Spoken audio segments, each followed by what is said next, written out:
Recordamos este programa que ya lo habíamos hecho en una sesión anterior, donde queríamos calcular los elementos de un vector C a partir de los elementos de un vector A y un vector B.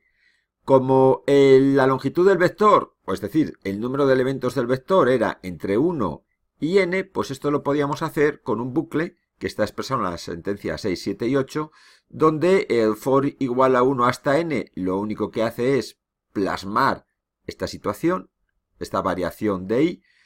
La sentencia de asignación, es decir, la forma de calcular c sub i, está aquí. Y el en, que recordar que esto era para que supiera el programa dónde empezar a dar la vuelta. Bien, este programa tenía también otra condición importante a observar, que es una sentencia de asignación.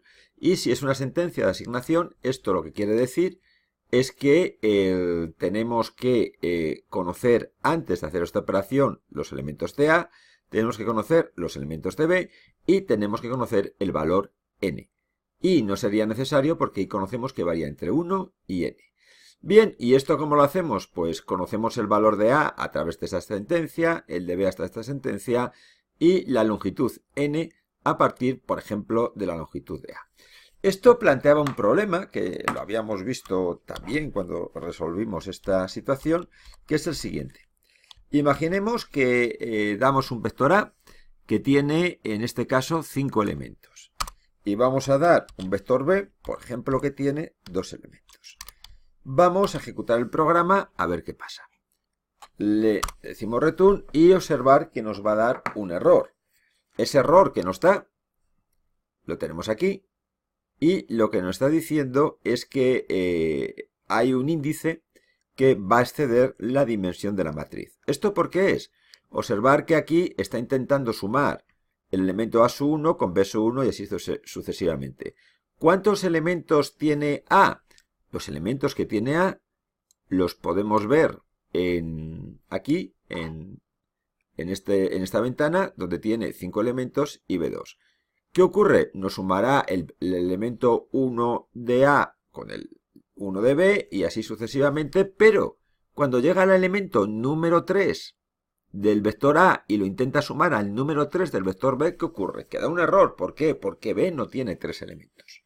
Bueno, pues esto es una situación típica en programación que muchas veces queremos asegurarnos de que esta operación se haga cuando se tengan las condiciones para hacerlo, es decir, cuando A y B tengan la misma longitud. Y vamos a ver qué sentencia tendremos que utilizar, es una sentencia nueva para hacer esto. Pero antes vamos a ver cómo sería una representación algorítmica de este programa. Bien, el algoritmo es bastante sencillo. Por un lado, lo que significa A, esta sentencia, la 3, algorítmicamente se representa de esta forma. Y significa lo mismo. Es decir, lo mismo que vimos que hacía el A igual a input, hace exactamente esto. Solo que aquí lo representamos de forma gráfica y aquí con el lenguaje de programación. Bueno, lo mismo B sería la sentencia 4. Lo mismo este símbolo que es de operación. Y así sucesivamente. Perdón. Cuando lleguemos al bucle for, esto se representa de esta forma. Es este símbolo y dentro ponemos i igual a 1 hasta n. Es decir, lo que hay aquí, justamente lo que hay aquí. Después ponemos la asignación. Todas las asignaciones, recordar que se representan con una especie de rectangulito. La sentencia 8, es decir, el fin, lo vemos aquí. Aquí vemos más claramente qué quiere decir el fin. Esto lo único que quiere decir en un bucle for es que esto va a estar dando vueltas, va a dar n vueltas y va en cada vuelta a realizar lo que haya entre este símbolo y este punto. Bueno, y finalmente visualizar C, que es de esta forma. Este es el algoritmo. Decíamos que vamos a ver cómo resolvemos este programa para tratar de que este error que nos ha dado aquí, pues no dé. Dicho de otra forma, vamos a garantizar que A y B tienen la misma dimensión. Bueno, pues vamos a hacer el programa. Observar que aquí vamos a introducir una sentencia nueva, que es if, y mirar lo que vamos a hacer. Vamos a explicarlo con con el algoritmo porque se va a entender mejor. Bueno, esta parte de aquí es... hemos visto ya más o menos cómo se hace, pero observar que añado una siguiente instrucción, que es la 6, donde tengo además la longitud del vector b. Es decir, en n voy a tener la longitud del vector a y en m la longitud del vector b. Recordad que aquí queríamos que esta operación la realiza cuando ambas longitudes sean iguales. Bueno, por lo tanto, hay una instrucción que se llama if, que se representa de esta forma. Aquí tenéis el 7. Y esta instrucción lo que hace es preguntar. ¿Y qué pregunta? Si n es igual a m. Observar que esta parte de aquí, el igual, en este caso son dos signos iguales consecutivos. Para preguntar vamos a utilizar dos signos iguales. Si usáramos uno solo daría error. Bien, pues ¿qué vamos a preguntar? Si n es igual a m. Si n es igual a m, ¿qué haría? Bueno, ya lo sabemos. El otro programa, lo tenemos aquí, haría esta parte. Bueno, pues esto lo llevaríamos a este símbolo algorítmico, que es el mismo que teníamos anteriormente. Y vemos que, por decirlo de alguna forma, aquí hay un flujo que lo que haría es que se metería el programa por aquí solo cuando n fuese igual a m. Y si n no fuese igual a m, haría lo que haya entre el else y el en. Es decir, la sentencia número 13. Bueno, normalmente vamos a ver la estructura ahora mismo más detenidamente. Tenemos que el 7 es el comienzo de esa instrucción de bifurcación, pregunta. En caso de que la respuesta sea así, va a hacer todo lo que haya entre el if y el else, que representa esta rama.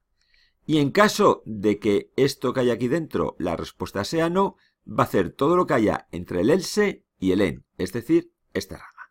Observar que la sentencia else, el 12, no tiene una representación algorítmica. Bueno, aquí está cortado, esto sería el 12, no tiene una representación algorítmica, sencillamente es lo que le va a indicar al programa por dónde va a ir en caso de que esta instrucción no sea la correcta.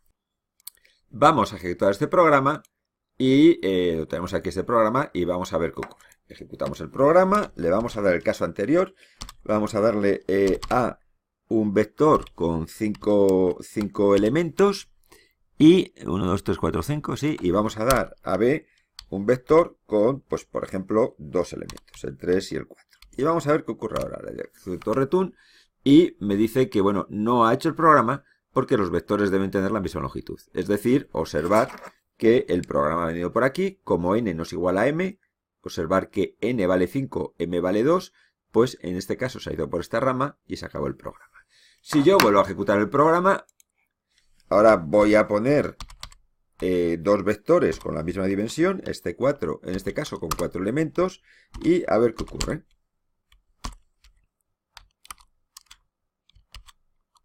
Bueno, pues observar que en este caso sí que lo ha hecho. ¿Por qué?